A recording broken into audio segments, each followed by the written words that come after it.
ഞാൻ ഇതേപോലെ ഒരു മുട്ടത്തോട് എടുത്തിട്ടുണ്ട്. അത് നല്ലോണം ഇതേപോലെ ഒന്ന് പൊടിച്ചെടുക്കാം. ഇനി ഇതിനകത്തോട്ട് ചേർത്ത് കൊടുക്കുന്നത് പേസ്റ്റാണ് കേട്ടോ. അപ്പോൾ പേസ്റ്റും മുട്ടത്തോടും ഭയങ്കര ഒരു പ്രത്യേക ഒരു സ്മെല്ലാണ്. അപ്പം നമുക്ക് കുറച്ച് പേസ്റ്റ് ഇതിനകത്തോട്ട് ഇട്ട് കൊടുക്കാം. എന്നിട്ട് നല്ല തിളച്ച വെള്ളം ഒഴിച്ചു കൊടുക്കുക.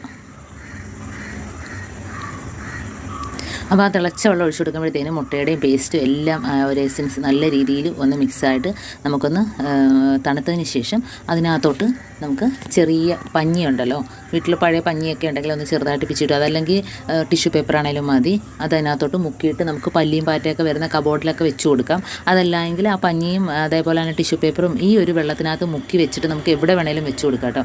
അപ്പോൾ അതങ്ങനെ തന്നെ ഒരു ഭയങ്കര ഒരു സ്മെല്ലാണ്. ആ സ്മെല്ലടിച്ചിട്ട് ഒരു സാധനവും വരില്ല കേട്ടോ. അപ്പോൾ അതേപോലെ ചെയ്ത് നോക്കുക.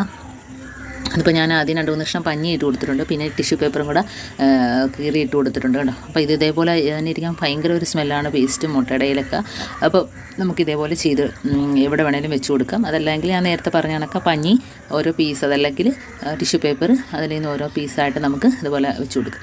പിന്നെ ഇതേപോലെ മുട്ടത്തോട് മാത്രമായിട്ട് വെച്ച് കൊടുക്കുന്നത് നല്ലതാണ് കേട്ടോ. മുട്ടത്തോട് മാത്രമായിട്ട് നമുക്ക് പല്ല് വരുന്ന ഭാഗത്തൊക്കെ ഇതേപോലെ ഒന്ന് വെച്ച് കൊടുക്കുകയാണെങ്കിൽ ആ ഒരു സ്മെല്ല് അടിച്ചിട്ട് ഒന്നും വരില്ല.